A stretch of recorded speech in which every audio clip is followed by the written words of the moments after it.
Week 1 around the horn, we start around the NFL, rather. We start in Tennessee, where Julio Jones' time as a Titan off to a rocky start. The star receiver flagged for unnecessary roughness, costing the Titans 15 yards, with Arizona already up 10-0 in the first quarter. Head coach, and it's easy to see that he did it because they put him in the spotlight. Head coach Mike Vrabel, none too pleased. Listen to this. That's absolutely nothing that we coach or teach. So that would fall under the category of doing dumb that hurts the team. Right there in bold letters. You said a bad word. Bold. Nick, how should Julio feel about this? Not great. And I'm sure Mike Vrabel, that phrase he used there is something he preaches to the team. Don't do dumb bleep that hurts the team. So I'm sure it resonates to a degree. But I consider this comment, I put it in the accurate but unnecessary bucket. And it's early in the Julio-Mike Vrabel relationship. I get that. Early in my relationship with Kevin Wildes, I did something like this. One day we were doing the show, and he had a piece of hair sticking straight out like a pencil from his head. It was accurate of me to point it out on the air, but it was unnecessary. I should have done it privately. I should have waited for a break and be like, Wildes, buddy, slick your hair back. But we didn't quite have the rapport yet, and I think it probably bothered Wildes to a little burr in his saddle for maybe a few weeks after.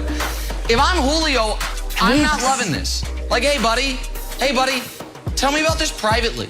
When asked about it at the press conference, there's a lot of things you can say that don't involve throwing your future Hall of Famer marquee offseason acquisition under the bus. You can say, hey, we lost the game for a lot of reasons. This was, one of them, but not primarily. We got to block better. We got to, I was a linebacker and I focus on defense. We have to at least seem to kind of want to play defense. A lot of things you can do that don't involve calling out Julio. So Broussard, I didn't love it. I understand that he's not wrong, but I think this can be handled privately in a film session, and I'm sure it was, as opposed to publicly to the media.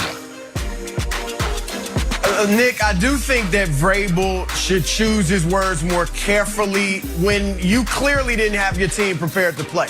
All right, he didn't perform well either. All right, you give up 38 points Correct. and lose at home to a team that didn't even make the playoffs last year. You really shouldn't be coming up there like that. All right, all that said, because, the play was fairly insignificant in the grand scheme of things. But all that said, I'm here for tough coaching. I'm old school. I like tough coaching. A year ago, the media was having a hissy fit because Bruce Arians had the audacity to publicly criticize Tom Brady. And Tom Brady was like, look, I'm a football player, I'm fine, And they went on and the rest is history. I agree. Vrabel should have chosen his words better. He could have constructively criticized Julio. However, Julio should move on. It's not a big deal. This is nothing. He's a football player. You can take this. You're a man. So what, he said something about you. Just go on and play. So I'm going to go a little bit off the board here. So I like Nick's answer and I like Broussard's answer. But my answer that I want to hear Vrabel say is this. Hey, there's a time and a place for everything. And everybody be like, huh? What? Because every once in a while, I think Vrabel would say that it's okay to hey, you know what?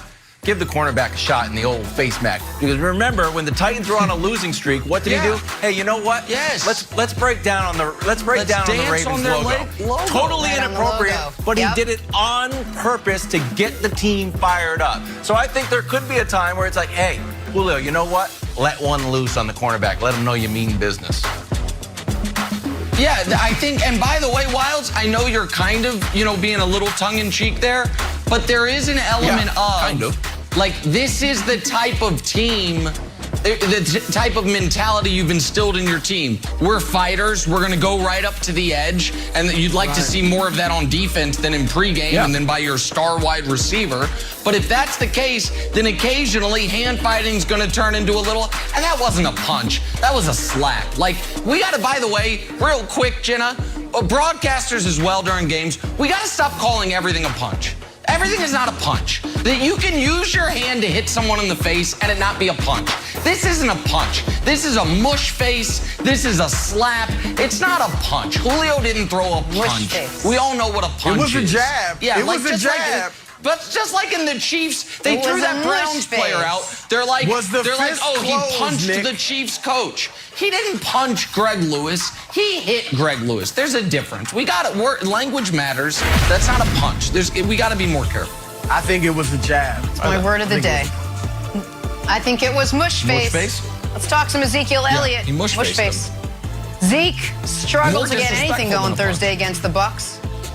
And nothing is more disrespectful than mush face. Ended up with only 11 carries while Dak threw the ball 58 times. So how does the star running back fit into a game plan as pass-heavy as Dallas's is? Here was offensive coordinator Kellen Moore. We called 28 runs in the game. 12 times Dak threw it on the particular run just because it's what they presented the opportunity for us. And so felt good about it. And again, as the season goes, it's a long season. There's different matchups, different defensive schemes. We're going to need Zeke to pound it. It could be this week, could be the following week. He's always ready, but he does a great job, and he handles all these different circumstances so well. That's the exciting thing about him. All right, well, a little good news for Zeke. Cowboys did get All-Pro guard Zach Martin back off the COVID list yesterday, too, which will help everyone on that offense. But, Broussard, can the Cowboys rely on Zeke this season? Jenna, I'm not ready to write Zeke off as a solid, productive back, but I am ready to say he's not going to give you 1,300 or 1,400 yards like he did in his first 3 or 4 seasons. So he's not that guy anymore. In fact, I expect to see Tony Pollard get increased carries in this offense because he's looked a lot like he's got a lot more burst than Zeke. And that's not just this year in game 1, but at parts of the season last year as well. So I think Zeke can. Leading Nebraska against Spencer Rattler, third-ranked Oklahoma. That's going to be a good one. Big noon Saturday on Fox and the Fox Sports app. Oh, it's time for a little but first. So my friend Marnie, who I often talk about, is thrilled this morning and so lucky this morning. She took Derek Carr first overall in her fantasy draft this year. What? Some would call him a total sleeper. I don't know. She felt like Derek Carr was going to have a big year. She beat me and Allie and Hillary in this hot dog eating contest. She got the first pick as a result. Boom. And it got me thinking, we need a better way of determining fantasy draft order. Something better than hot dog eating. Something I'm really good at, like these guys. These guys determine draft order. A bunch of 40-somethings running the 40-something in about 40-something. Couple of them pulled up with hamstring injuries. That's not important now. I would crush this, Broussard. Nick, you remember when we did this, when we ran that 40-yard dash for draft order when we were back in the office? Me and Tyreek destroyed you. You tried to sell me a quarterback who had already retired, but I won the race. That's true. I picked first overall. True. Fair and square. I know. Yeah, I know. and you Haters took are going Derek to say Carr this is Photoshop. like your dopey friend I Marty, took Derek so I didn't Carr care. like you can have Marty all did. you're going to first, second, and Marty third did pick. pretty well. You're going to draft like She your doesn't even know doofus football. friends. She did pretty. Yeah. She predicted what was going to happen last night. Look at you. We smoked you in that weird outfit, Nick. What were you wearing for that while I was wearing my dress-up how close work you're up to clothes? Tyreek Hill. It's very impressive that you're that He's- close to he's Tyreek Hill. going the wrong way, by the way. You might be doing the wrong Tyreek thing, circled Jenna. around and You is might be going doing the wrong way. thing. Are those Chuck Taylors you were wearing, Nick? Of course, like Larry Bird. So Travis Kelce joined the Mannings Megacast last